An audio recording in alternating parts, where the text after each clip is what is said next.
नमस्कार, आपके आवाज देख रहे हैं आप और मैं हूं आपके साथ नुपुर सक्सेना। देश से गद्दारी, पाकिस्तान से यारी। जी हां, ठीक सुन रहे हैं आप। जासूसी के सिलसिले में पंजाब, हरियाणा जैसे उत्तरी राज्यों में हुई गिरफ्तारियों ने पूरे देश को झकझोर कर रख दिया है। गिरफ्तारी भी एक दो नहीं, पूरे 1 दर्जन। गिरफ्तार किए गए इन लोगों पर पाकिस्तानी खुफिया एजेंसियों के लिए कथित तौर पर जासूसी करने का आरोप है। पहलगाम हमले के बाद से ही इन पर पैनी नजर रखी जा रही थी। ऑपरेशन सिंदूर के अल्प विराम के बाद इनकी कॉल और चैटिंग को इंटरसेप्ट किया जा रहा था, जिसके बाद इनके देश विरोधी कारनामे सामने आने लगे और इन्हें गिरफ्तार किया गया। आखिर कौन है ये लोग, आखिर देश में और कितने बैठे हैं ऐसे गद्दार, और क्या है इनका इलाज? आप भी दीजिए अपनी राय, लेकिन उससे पहले देखिए ये स्पेशल रिपोर्ट।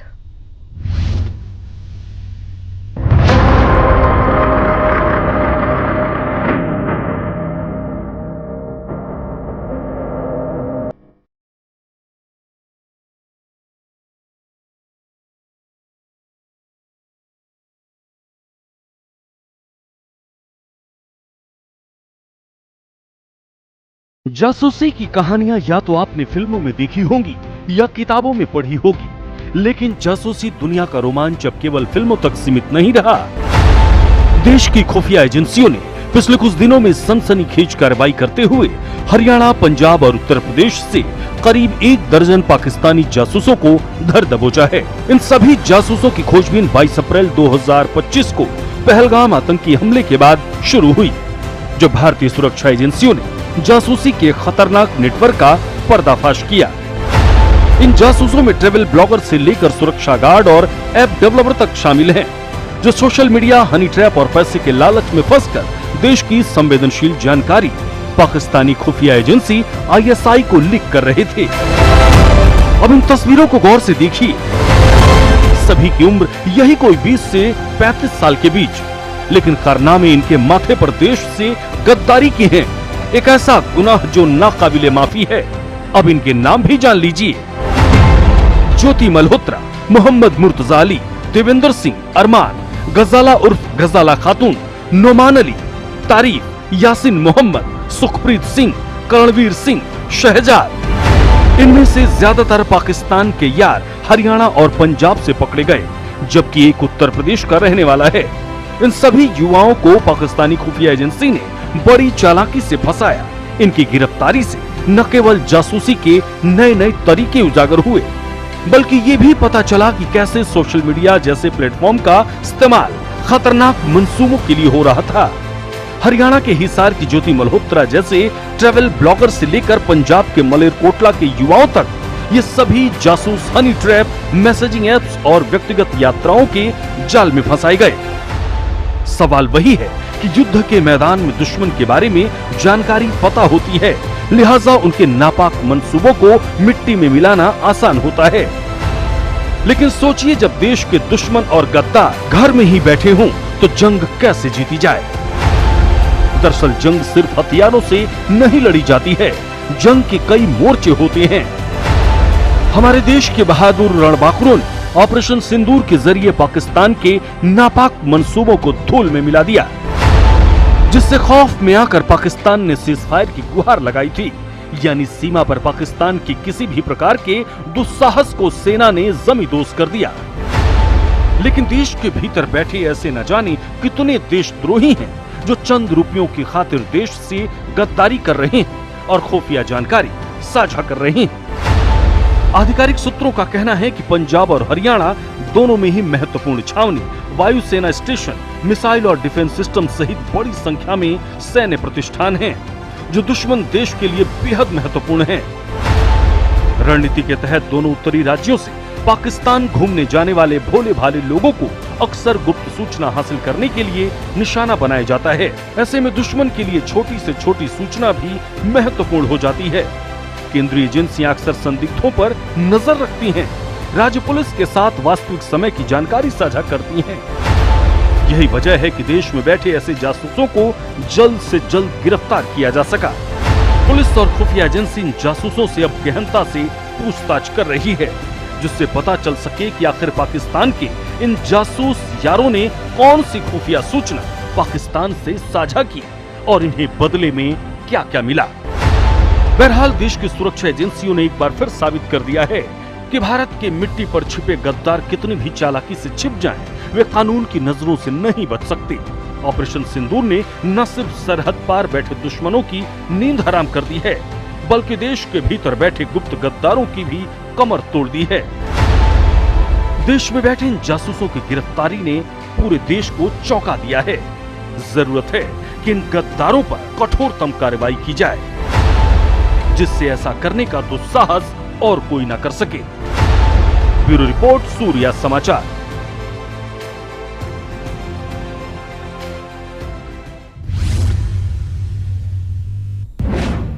तो आपने हमारी ये स्पेशल रिपोर्ट देखी कि आखिर कैसे देश में बैठे कुछ ही लोग महज चंद रुपयों के लिए देश के साथ गद्दारी कर रहे हैं और पाकिस्तान का साथ दे रहे हैं। ऐसे में तमाम सवाल भी उठते हैं। सवाल आपकी टीवी स्क्रीन पर। पहला सवाल, पाकिस्तान के निशाने पर आखिरकार कैसे आए भारत के इन्फ्लुएंसर? सबसे बड़ा सवाल है। दूसरा सवाल, पंजाब हरियाणा पर क्यों है आईएसआई की बुरी नजर? इसके पीछे आप क्या कारण मानते हैं? जल्दी से फोन उठाइए और हमारे साथ जुड़िए। देश से गद्दारी, पाकिस्तान से यारी की क्या है सजा? ऐसे लोगों पर क्या एक्शन लेना चाहिए? क्या कार्रवाई होनी चाहिए? क्या है आपकी राय? जासूसों ने कौन सी खुफिया सूचना पाकिस्तान से साझा की? ये सबसे बड़ा सवाल है। क्या संवेदनशील जानकारी साझा की गई? आखिर यूट्यूबर ज्योति मल्होत्रा में पाकिस्तान का क्रेज क्यों है? चंद रुपयों की खातिर देश से गद्दारी का आखिरकार इलाज क्या है? फिर अगला सवाल देखिए, चंद पैसों के लिए बन गए पाकिस्तान के मददगारों की क्या है सजा? तो ये तमाम सवाल जो हम उठा रहे हैं। और सबसे अंतिम सवाल, आखिर देश में कितने गद्दार और छिपे बैठे हैं?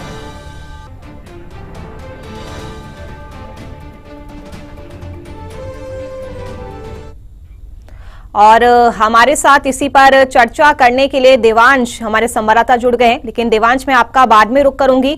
हमारे साथ एक कॉलर पहले जुड़ चुके हैं, कृष्ण प्रसाद। आपका बहुत बहुत स्वागत है आपकी आवाज में। हैदराबाद से हमारे कॉलर है। क्या राय है आपकी, ऐसे गद्दारों पर क्या एक्शन लेना चाहिए? ठीक है, संपर्क कट गया है। देवांश मैं आपके पास आऊंगी। जिस तरह से देश के गद्दारों को लेकर हम बात कर रहे हैं, अब तक कितने गद्दार ऐसे पकड़े गए हैं, खासकर अगर मैं पंजाब और हरियाणा के लिहाज से बात करूं?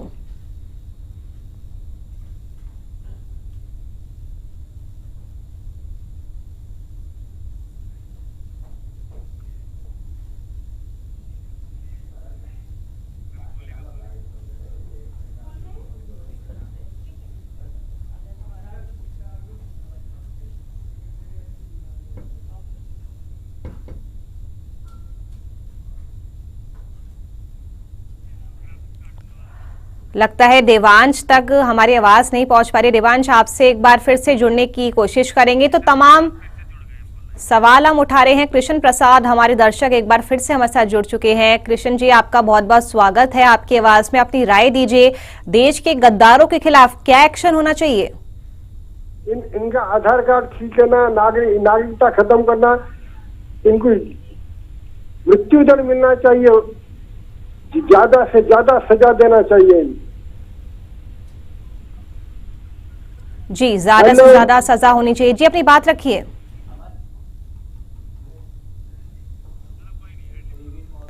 ठीक है, तो लोगों में भी काफी ज्यादा गुस्सा है जिस तरह से इन लोगों ने देश के साथ गद्दारी की है, पाकिस्तान से यारी की है। आपका शुक्रिया कृष्ण प्रसाद हमारे साथ जुड़ने के लिए और अपनी राय रखने के लिए। तो तमाम सवाल लगातार हम फ्लैश कर रहे हैं। जल्दी से फोन उठाइए और हमारे साथ जुड़िए।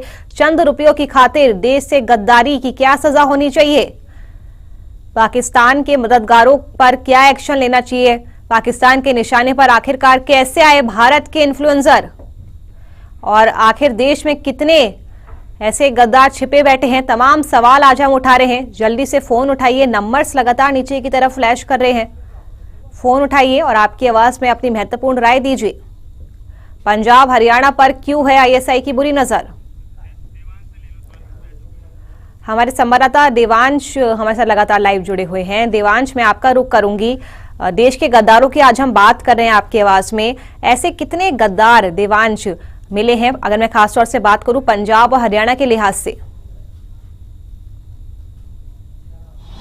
जी बिल्कुल, देखिए जो 12 गिरफ्तारी हैं वो अभी तक हो चुकी हैं। जिस तरीके से यहाँ पे भारत पाकिस्तान के बीच में जो तनाव एकदम चरम पर पहुंच गया था, जिस तरीके से कहीं ना कहीं पाकिस्तान ने एक तरीके से तो जंग का ऐलान भी कर दिया था और भारत ने पाकिस्तान की हर कार्यवाही का मुंह तोड़ जवाब दिया था और पाकिस्तान को यहाँ पे क्षति पहुंचाई थी। लेकिन एक बहुत महत्वपूर्ण चीज जो यहाँ पे सामने आ रही है वो ये है कि जिस तरीके से यहाँ पे जो जासूसों की लगातार गिरफ्तारी हो रही है, जो 12 जासूस अभी तक गिरफ्तार हो चुके, तो ये कहीं ना कहीं एक बहुत चिंता का विषय बनकर सामने आया है, क्योंकि कुछ चंद रुपयों के लालच के चक्कर में यहाँ पे जो भारत में रहने के वाले नागरिक, जो भारत का ही नमक खा के कहीं ना कहीं पाकिस्तान के साथ यारी कर रहे हैं, पाकिस्तान को वो संवेदनशील जानकारी पहुंचा रहे हैं, जिसकी वजह से कहीं ना कहीं जो एक बड़ा नुकसान वो झेलना पड़ सकता है एक देश को। लेकिन जिस तरीके से यहाँ पे जो 12 गिरफ्तारियां हुई हैं, लेकिन यहाँ पे बात करनी बहुत जरूरी है ज्योति मल्होत्रा की। जिस तरीके से हरियाणा से ज्योति मल्होत्रा यूट्यूबर को गिरफ्तार किया जाता है, तो उनके जो कनेक्शंस निकल के आते हैं पाकिस्तानी हाई कमीशन के एक उच्च अधिकारी दानिश के साथ, उनके बहुत जो निजी संबंध है वो कहीं ना कहीं दुनिया के सामने आए हुए नजर आते हैं। तो एक जो कड़ी से कड़ी कार्यवाही है वो इनके साथ करना बहुत जरूरी है, क्योंकि जिस तरीके से यहाँ पे ISI जो कहीं ना कहीं लोगों को अलग अलग तरीके का जो लालच है वो देकर, जो पैसों से कहीं ना कहीं पैसों से लुभाने का जो लालच होता है वो देकर जो जनता को टारगेट करता है, जो इन्फ्लुएंसर्स को यहाँ पे टारगेट किया जा रहा है। यहाँ पे इन्फ्लुएंसर्स इसलिए टारगेट किए जा रहे हैं क्योंकि जो फैन फॉलोइंग अलग अलग इन्फ्लुएंसर्स की यहाँ पे भारत में है, लोग उनसे इन्फ्लुएंस होते हैं। तो कहीं ना कहीं जो पाकिस्तानी नैरेटिव जो सेट करके जो वीडियोस जो इस तरह से ज्योति मल्होत्रा अपने सोशल मीडिया पे डाल रही थी, तो यहाँ पे जो इन्फ्लुएंसर्स की यहाँ पे एक जो ISI यहाँ पे जो इन्फ्लुएंसर्स हैं वो ISI के रेडार पे इसलिए क्योंकि जो जनता है वो कहीं ना कहीं इनसे इन्फ्लुएंस होती है। लेकिन एक बहुत कड़ी से कड़ी कार्यवाही करना यहाँ पे जरूरी है, क्योंकि जिस तरीके से यहाँ पे जो और लोग हैं जो कहीं ना कहीं यहाँ पे पाकिस्तान के साथ यारी करने का सोच सकते हैं, उनको एक बहुत कड़ा संदेश जाना जरूरी है। जी देवांश, ज्योति मल्होत्रा की आपने भी बात की, लेकिन सवाल सबसे बड़ा यही है सभी के मन में कि आखिर यूट्यूबर ज्योति मल्होत्रा में पाकिस्तान का क्रेज इतना क्यों था? क्योंकि हमने देखा कि उसकी एक ISI एजेंट के साथ भी चैट सामने आई है व्हाट्सएप पर, उसमें वो ये कहती हुई नजर आ रही है कि मेरी पाकिस्तान में शादी करा दो। तो ये क्या कोई ब्रेन वॉश का मामला भी हो सकता है? बिल्कुल, देखिए जिस तरीके से यहाँ पे ज्योति मल्होत्रा की गिरफ्तारी हुई थी और जिस तरीके से यहाँ पे जो तमाम खबरें और जो तमाम सबूत सामने आ रहे हैं वो साफ तौर पर एक चीज क्लियर कर रहे हैं कि कहीं ना कहीं ज्योति मल्होत्रा का जो ब्रेन वॉश है वो किया गया था। लेकिन यहाँ पे गलती मैं बताना चाहूंगा कि इन्फ्लुएंसर ज्योति मल्होत्रा की ये कि कुछ यहाँ पे किसी भी तरीके का जो लालच उनको दिया गया, उस लालच के चलते यहाँ पे उन्होंने जो संवेदनशील जानकारी है वो कहीं ना कहीं यहाँ से पाकिस्तान भेजने का जो काम किया वो काफी शर्मनाक था। क्योंकि देखिए जिस तरीके से यहाँ पे ज्योति मल्होत्रा की अगर बात कर ले तो ज्योति मल्होत्रा दानिश के सबसे पहले संपर्क में आती हैं और फिर दानिश के संपर्क में आने के बाद वो खुद अपने जो कबूलनामा है जो उन्होंने लिखित में तौर पर दिया है उसमें वो साफ तौर पर जाहिर करती हैं कि किस तरीके से वो दानिश के कहने पर 2 अन्य एजेंटों से वहां पे पाकिस्तानी सेना के एक अधिकारी से वहां जाके मिलती हैं और वहां पे ISI की एक एजेंट से मिलती हैं और जो जानकारी है, जो संवेदनशील जानकारी है वो आगे कहीं ना कहीं ट्रांसफर करना शुरू कर देती है। तो एक तरीके से ये बहुत बड़ा कबूलनामा ज्योति ने यहाँ पे दिया है। तो यहाँ पे ज्योति की मुश्किलें तो आसान होती हुई कहीं से भी नजर नहीं आने, लेकिन जिस तरीके से यहाँ पे ज्योति मल्होत्रा की गिरफ्तारी है वो काफी ज्यादा सराहनीय है, क्योंकि एक ये बहुत बड़ी सफलता है यहाँ पे पुलिस के लिए और इंटेलिजेंस के लिए। देवांश, अगर हम ज्योति मल्होत्रा के YouTube चैनल को भी एनालाइज करें, जिस तरह की वीडियोस उसने अपलोड की थी वो धार्मिक स्थलों पर जाती थी और जो वीडियो बनाती थी उसमें धार्मिक स्थलों की जानकारी तो कम होती थी, लेकिन वहां की जो सुरक्षा से जुड़ी जानकारी उसकी वीडियो में ज्यादा होती थी। तो ये भी एक तरह का सेट पैटर्न निकल कर सामने आया उसकी तमाम वीडियोज में। जी बिल्कुल, देखिए कहीं ना कहीं ये सीधा सीधा एक पैटर्न है जो कि ज्योति मल्होत्रा ने यहाँ पे इस्तेमाल किया कि जो उनका ट्रैवल विद जो, अगर यहाँ पे उनके चैनल की बात कर ले तो लगातार उन्होंने अन्य कई देशों के जो वीडियोस हैं वो डाले, तो लोगों को यहाँ पे शक ना हो, जो हमारी सुरक्षा एजेंसीज हैं उनको यहाँ पे शक ना हो, तो उसके मद्देनजर यहाँ पे ज्योति मल्होत्रा ने एक पैटर्न, एक सेट पैटर्न को फॉलो किया। जितने भी वीडियोज थे उन्होंने यहाँ पे एक इन्फॉर्मेटिव वे में कहीं ना कहीं यहाँ से पाकिस्तान पहुंचाने की जो कोशिश है वो साफ तौर पर करी, क्योंकि जितने भी धार्मिक स्थल थे, जिस तरीके से यहाँ पे ऑपरेशन सिंदूर के बाद बौखलाहट के चलते पाकिस्तान ने जब भारत पर हमला करने के जो प्रयास किए तो पाकिस्तान ने यहाँ पे भारतीय रिहायशी इलाकों को टारगेट किया। पाकिस्तान ने यहाँ पे भारत की सेना को नहीं, रिहायशी इलाकों को टारगेट किया। जितने भी धार्मिक स्थल थे, जिस तरीके से यहाँ पे प्रेस कॉन्फ्रेंस करके बताया गया था कि जो पाकिस्तान है उसके निशाने पे पंजाब गोल्डन टेंपल भी था, तो जितने भी ये धार्मिक स्थल थे पाकिस्तान के निशाने पे वो थे और जितनी भी उनसे जुड़ी संवेदनशील जानकारी थी वो कहीं ना कहीं ज्योति मल्होत्रा यहाँ पे पाकिस्तान भेजती हुई नजर आई और इस वक्त वो रिमांड पे ले चुकी हैं और जितनी कड़ी से कड़ी कार्यवाही कानूनी दायरे में रहकर उनके साथ होनी चाहिए वो करी जाएगी। जी देवांश, लेकिन सवाल एक बड़ा ये भी है कि पाकिस्तान के निशाने पर आखिरकार भारत के जो सोशल मीडिया इन्फ्लुएंसर है जिनकी लाखों की संख्या में फॉलोअर्स है, फैन फॉलोइंग है, वो ही क्यों उनके निशाने पर आए?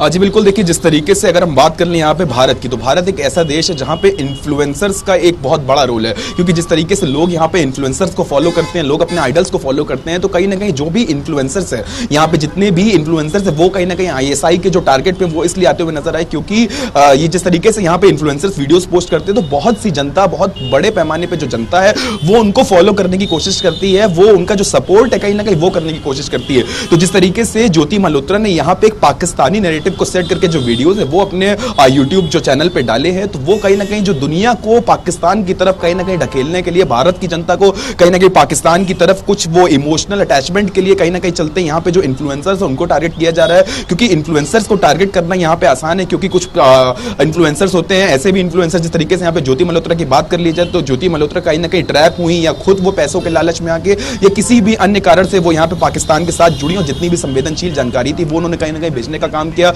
जो इंपॉर्टेंट जानकारी थी वो भेजने का काम किया। तो इसलिए इन्फ्लुएंसर्स को कहीं ना कहीं ISI जो है वो इसलिए टारगेट करता है क्योंकि जिस तरीके से यहाँ पे भारत पाकिस्तान के बीच में कहीं ना कहीं युद्ध की जो स्थिति कहीं ना कहीं बनती हुई पूरी तरीके से चली आई थी, तो वो जनता एक बहुत महत्वपूर्ण रोल उस समय प्ले करती, तो वो जनता का जो मन लुभाने की, दोबारा से और कहीं ना कहीं भारत की दिल्ली से जनता के हमारी मन में दर्शक शर्मिला जुड़ गई है। शर्मिला, आपका बहुत बहुत स्वागत है आपकी आवाज में, और अपनी राय दीजिए, देश से गद्दारी करने की क्या सजा होनी चाहिए आपके मुताबिक?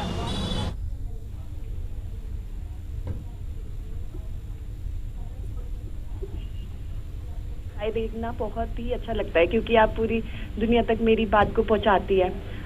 अब हम मुद्दे पर आते हैं। आपको पता है मैडम जी, ये जो जासूसी करने वाले लोग पकड़े जा रहे हैं ना, मुझे इनको देखकर इतना ज्यादा गुस्सा आ रहा है, मेरा खून खौल रहा है इनको देखकर।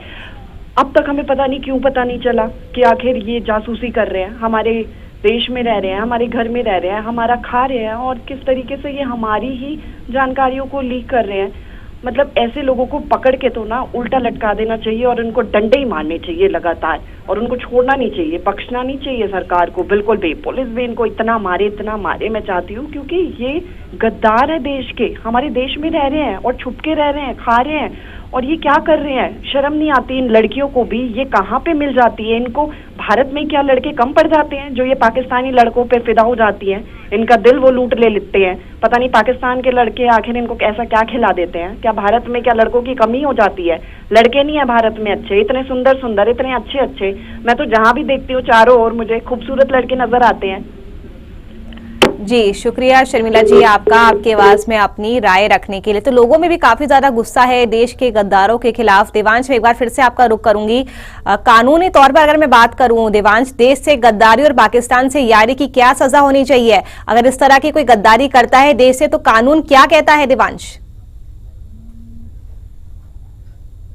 जी बिल्कुल, देखिए कहीं ना कहीं जिस तरीके से भारत में रहकर के भारत की जासूसी करने का जो अपराध है वो कहीं ना कहीं बहुत बड़ा है। यहाँ पे ऑफिशियल सीक्रेट एक्ट के तहत और BNS के तहत यहाँ पे जितने भी जासूस पकड़े जा रहे हैं उनके खिलाफ जो कार्रवाई है वो करी जाएगी। आपको बता दूं कि ये जो दोनों एक्ट है इनके तहत कम से कम 14 साल की जो एक कैद है और उम्र कैद जो है वो इन जासूसों को हो सकती है, जुर्माना जो है वो लगाया जा सकता है। और अगर यहाँ पे जो सेना की जो जानकारी है, जो सेना की एक संवेदनशील जानकारी है वो यहाँ पे सामने आई, या किस तरीके से इन जासूसों ने यहाँ से जो सेना की जो संवेदनशील जानकारी है वो पाकिस्तान भेजने का काम किया है, तो कहीं ना कहीं उम्र कैद और मौत की सजा भी यहाँ पे सुनाई जा सकती है। तो कड़ी से कड़ी कार्यवाही इन देश के गद्दारों के साथ करी जाएगी, क्योंकि जिस तरीके से यहाँ पे ये लोग आके की जनता को इन्फ्लुएंस ना करे। यहाँ पे देखिए जिस तरीके से ISI ने इन्फ्लुएंसर को टारगेट किया, तो कहीं ना कहीं पुलिस भी इनके साथ उस तरीके की जो कार्यवाही है वो करेगी। जो इन्फ्लुएंसर से जो लोग इन्फ्लुएंस हो रहे थे उनको कहीं ना कहीं कड़ा संदेश जाए कि अगर भारत में रह करके, भारत के नमक खा करके अगर आप भारत से गद्दारी करोगे तो वो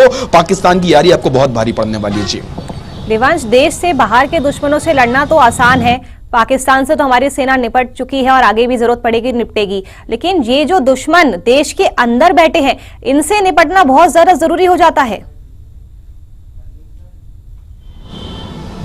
जी बिल्कुल, देखिए जिस तरीके से यहाँ पे पाकिस्तान ने लगातार भारत पे हमला करने की कोशिश करी, भारतीय सेना ने पाकिस्तान के हर हमले को पूरी तरीके से विफल कर दिया और पाकिस्तानी सेना को मुंह तोड़ जवाब दिया।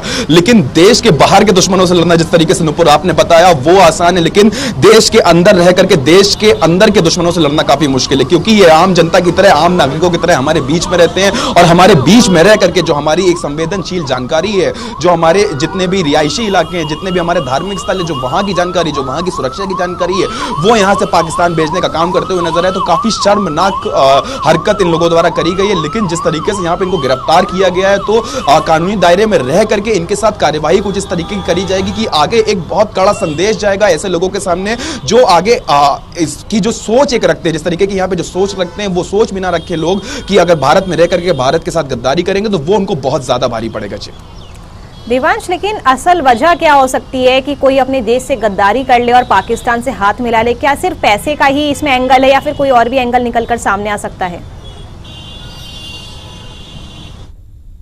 देखिए यहाँ पे जो एंगल है, सबसे बड़ा एंगल तो कुछ पैसों का भी होता है, क्योंकि लोग चंद पैसों के लालच में यहाँ पे भारत के साथ गद्दारी करते हुए नजर आते हैं। और अगर दूसरी बात मैं यहाँ पे करूँ तो एक बहुत महत्वपूर्ण चीज है जो कि हनी ट्रैप होता है। कहीं ना कहीं यहाँ से जो इन्फ्लुएंसर्स है वो बाहर जाते हैं, जो लोग यहाँ से बाहर जाते हैं उनको कहीं ना कहीं हनी ट्रैप करने की कोशिश करी जाती है। उनको पहले जाल बिछा के फंसाया जाता है और फिर उसके बाद जो इंपॉर्टेंट जो संवेदनशील जानकारी है वो ना कहीं लोगों से निकलवाई जाती है। तो यहाँ पे जिस तरीके से नुपुर अभी आपने सवाल पूछा था कि देश के अंदर जो गद्दार रह रहे हैं उनसे लड़ना कितना मुश्किल है, तो कहीं ना कहीं एक बहुत बड़ी यहाँ पे ये चुनौती है देश के अंदर रह करके गद्दारों से लड़ने की, क्योंकि जो जनता है, जो आम जनता भी अगर यहाँ से वहां जाती है, जो जासूस यहाँ पकड़े जाते हैं, फिलहाल जितनी भी गिरफ्तारी हुई है पंजाब, हरियाणा, उत्तर प्रदेश के भी जो 2 इलाकों से जितनी भी गिरफ्तारी हुई है, ये जासूस जो पकड़े गए हैं, अब फिलहाल ये कह पाना बड़ा मुश्किल होगा इस वक्त कि किस चीज के चलते यहाँ पे इन्होंने इतना बड़ा कदम उठाने की सोची। एक दर्शक भी हमारे साथ जुड़ गए, दिवांश में उनका रुख करूंगी। फरीदाबाद से राकेश हमारे साथ जुड़ गए हैं। राकेश, आपका बहुत बहुत स्वागत है। आपकी आवाज में अपनी राय दीजिए, देश के इन गद्दारों पर क्या एक्शन लेना चाहिए? जिस तरीके से अगर बात की जाए तो ये जो देश के गद्दार हैं, जो देश में रह करके देश का खाने के बाद और इस तरीके के क्रियाकलाप में सम्मिलित हो रहे हैं, वो काफी ज्यादा संवेदनशील है और साथ ही साथ सवाल खड़े करते हैं कि ऐसे लोग जब देश के अंदर ही हैं तो बाहरियों से कैसे निपटारा होगा, क्योंकि जब देश के अंदर इस तरीके के लोग बचे हुए हैं और इनसे निपटना काफी मुश्किल हो जाता है, जबकि बाहरियों से इंसान आसानी से निपट सकता है। लेकिन यहाँ पर अगर देखा जाए तो अब तक 11 जो लोग इसमें गिरफ्तार हुए हैं वे सभी लगातार कुछ ना कुछ खुलासे करते हुए नजर आ रहे हैं। जैसे कि अभी आपने देखा कि हरियाणा की जो ज्योति मल्होत्रा हैं, उनकी तरफ से लगातार बयान सामने आ रहे हैं और उन्होंने अपना कबूलनामा भी पेश किया है और साफ तौर पर पुलिस प्रशासन का भी वहां पर बयान आया है कि ये सम्मिलित हैं ISI के जो जासूसी एजेंट हैं उसमें कहीं ना कहीं सम्मिलित हैं। तो इस तरीके से अगर देखा जाए तो पहले आपको देश के अंदर इन लोगों से निपटना होगा, उसके बाद आप बाकी देशों से लड़ सकते हैं। लेकिन इस तरीके के मामले जो हैं वो कहीं ना कहीं देश को और खोखला करते हैं और इन लोगों की वजह से कहीं ना कहीं जो देश है वो खोखला होता हुआ नजर आता है। बिल्कुल, शुक्रिया राकेश जी आपका, आपके आवाज में हमारे साथ जुड़ने के लिए और अपनी महत्वपूर्ण राय रखने के लिए। तो तमाम सवाल भी हम उठा रहे हैं आज, आखिर देश में कितने गद्दार बैठे हुए हैं। और देवांश पांडे हमारे साथ लगातार लाइव जुड़े हुए हैं। देवांश, मैं आपका रुख करूंगी। देखिए, 12 जासूसों को तो पकड़ लिया गया है अब तक, लेकिन सवाल अब भी यही है कि आखिरकार देश में कितने गद्दार और छिपे बैठे हैं। और दूसरा ये सवाल एक और है देवांश कि आखिरकार इन लोगों के बारे में पहले क्यों नहीं पता चल पाया? जी बिल्कुल, देखिए ये कहीं ना कहीं एक बहुत बड़ा स्टेटमेंट होगा, लेकिन जिस तरीके से यहाँ पे 12 गिरफ्तारियां जो हो चुकी हैं, ये कहना गलत नहीं होगा कि ऐसी और भी गिरफ्तारियां हमें देखने को मिल सकती है, क्योंकि देश में रह करके देश में गद्दारी करने वाले लोगों की जो संख्या है वो कहीं ना कहीं अब बढ़ती हुई दिखाई दे रही है। पहले देखिए जिस तरीके से यहाँ पे ज्योति मल्होत्रा की गिरफ्तारी हुई, उसके बाद 12 और गिरफ्तारियां हुई। तो ये जो 12 जासूस गिरफ्तार हुए हैं ये एक बहुत बड़ी सफलता यहाँ पे पुलिस के लिए, इंटेलिजेंस के लिए।